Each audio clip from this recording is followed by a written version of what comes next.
마카롱이 햄버거를 대체할 수 있을까요? 형태는 비슷하지만 본질적으로 다르죠. 말도 안 되는 소리입니다.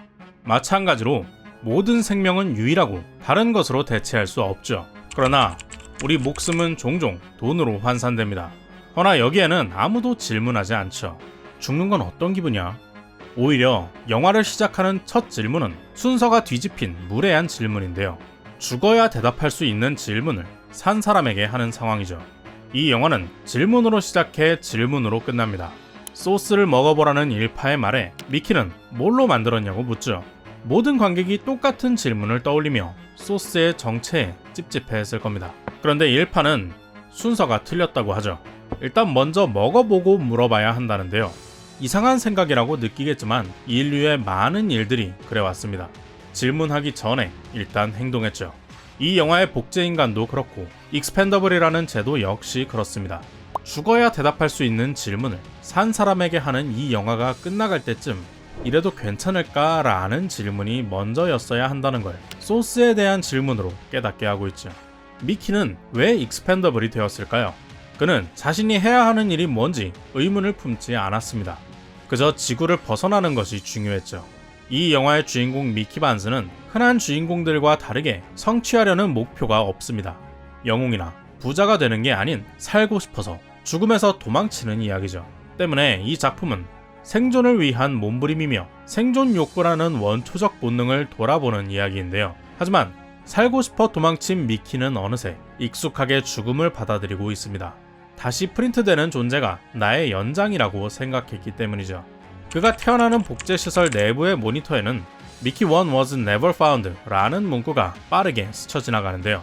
여기에 숨겨진 이야기가 있다고 생각하는 관객들도 있지만 저는 이 문구가 미키 1의 영원한 죽음을 의미한다고 봅니다. 계속해서 재생산되는 미키는 모두 다른 사람일 뿐 미키 1은 이제 돌아올 수 없다는 거죠. 소모용 인간, 익스펜더블이라니 미키와 사람들은 왜 이런 걸 믿게 되었을까요? 쇼펜하우어는 인생을 결핍과 권태 사이를 오가는 고통의 연속이라 말했죠. 인간은 끊임없이 무언가를 욕망합니다. 욕망이 충족되지 않은 결핍 상태는 고통을 유발하죠. 물론 욕망이 충족되면 일시적으로 만족을 느끼지만 이는 잠시뿐이고 곧 지루함을 느끼는 권태에 빠집니다. 결국 새로운 욕망을 만들어내는데요. 앉으면 눕고 싶고 누우면 자고 싶다고 하죠. 1억을 벌면 10억이 갖고 싶은 법입니다. 마찬가지로 모든 생명이 식욕, 성욕, 수면욕 등 욕구를 채워 생존을 이어갑니다. 잠시 만족하고 다시 사라지는 결핍의 연속이죠. 그런데 인간은 이 모든 것을 대체하는 돈을 만들었습니다. 많이 쌓아두고 계속 늘어나게 만든다면 언제나 이 욕구들을 채울 수 있죠. 생존 본능이 완전히 충족되고 권태에 이르는 겁니다. 이를 잘 보여주는 인물이 주인공을 쫓는 사채업자 다리우스인데요. 그는 이미 돈이 많아서 더 이상 원하지 않습니다. 연체자들이 끔찍하게 죽는 모습을 즐길 뿐이죠. 저는 다리우스가 권태에 빠진 생존 본능을 위해 타인의 죽음이라는 새로운 욕망을 만들어냈다고 생각합니다. 내가 살아있음을 느끼기 위해 남의 목숨을 빼앗는 거죠. 이상한 점은 미키도 비슷한 상태에 빠진다는 겁니다. 내가 계속 살아날 수 있다고 믿으면서 죽음을 쉽게 받아들이는 권태에 빠지죠. 죽는 순간이 언제나 끔찍하게 무섭다고 하지만 잠시 참고 다시 깨어나기를 기다립니다. 프린트되는 미키의 모습은 매일 아침 출근하기 위해 일어나는 우리의 모습과 비슷해 보이죠. 그게 반복되자 주변 사람들도 그냥 잠시 기절했다 깨어나는 것 정도 취급하는데요. 살아있는 미키가 2명이 되는 멀티플 상황이 되어서야 이 착각은 깨지기 시작합니다. 왜 그랬을까요? 멀티플 사건은 미키가 처음이 아닙니다. 지구에서 이미 일어났던 일이고 모두가 알고 있는 개념이죠. 복제인간을 어떻게 취급해야 하는지 법적인 혼란이 발생하자 지구에서는 그냥 금지시켜버리는데요. 복사된 사람을 어떻게 취급하는지를 최초로 정의한 사람은 마샬이었습니다. 식민지 개척 행성당 한 명의 익스펜더블, 죽어도 되는 사람을 만들고 멀티플이 발생하면 데이터와 사람 모두 삭제해버리는 법안을 만들죠. 복사된 사람이 별개의 존재라는 건 최초의 멀티플 사건에서 이미 인지되었습니다. 하지만 익스펜더블이라는 명칭과 법령, 계약서는 제도적인 영생을 만들어냈죠. 미키가 죽어도 다음날 다시 태어나고 항상 한 명의 미키만 존재하기에 모두가 이 가상의 영생을 믿었습니다. 그렇게 믿기로 약속했으니까요. 때문에 미키 본인마저 끔찍히 두려운 죽음 앞에서도 내일 다시 살아날 것이라 믿었습니다. 하지만 또 다른 자신과 마주하고 둘 중 하나가 사라져야 되는 상황이 오자 내가 살고 싶은 욕망을 느끼는데요. 가짜 권태에 빠져있던 생존 본능이 살아난 순간이죠. 그가 드디어 스스로의 죽음에 질문을 던지게 된 순간인데요. 원작 소설 미키 7에서는 7호와 8호가 등장합니다. 봉준호 감독은 17세에서 18세로 넘어가는 정서적, 신체적 변화가 혼란한 그 모호한 시기를 좋아한다고 전해지는데요. 그래서 원작의 미키와 다르게 영화의 미키는 프린트될 때마다 조금씩 다른 성격을 가지고 있죠. 두 미키가 다른 사람이라는 걸 좀 더 직관적으로 느끼게 해주는데요. 미키 17과 18은 특히나 대조적인 성격을 가졌죠.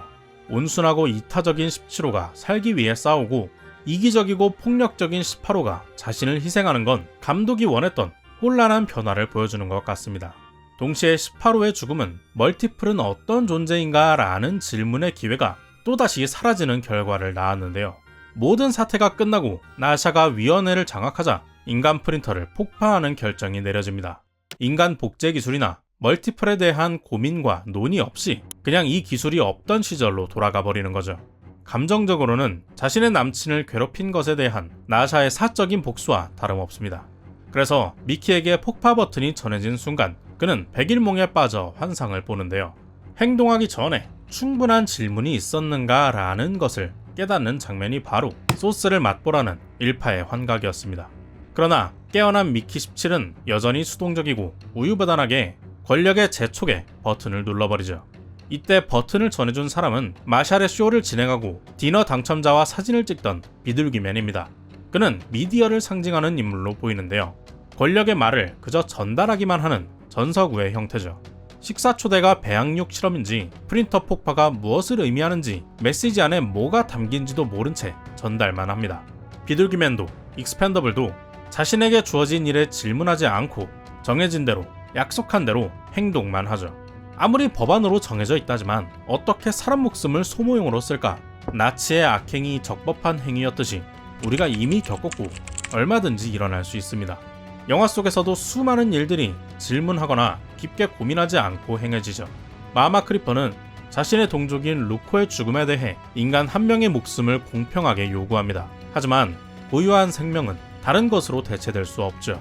누군가를 죽인다고 죽은 자가 돌아오지는 않습니다. 이 불공정한 요구와 머리가 터질 거라는 근거 없는 협박을 사람들은 급한 마음에 의문 없이 받아들이죠.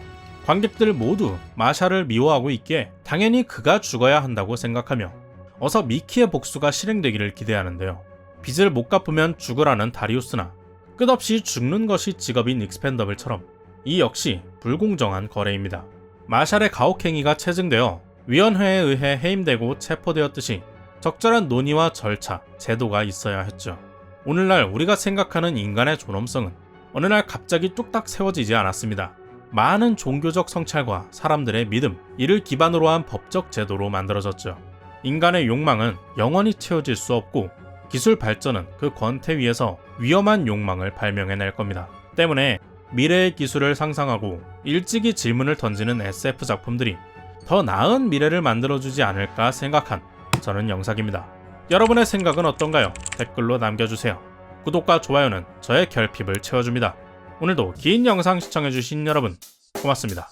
Check the mic and make sure it sound right, boys.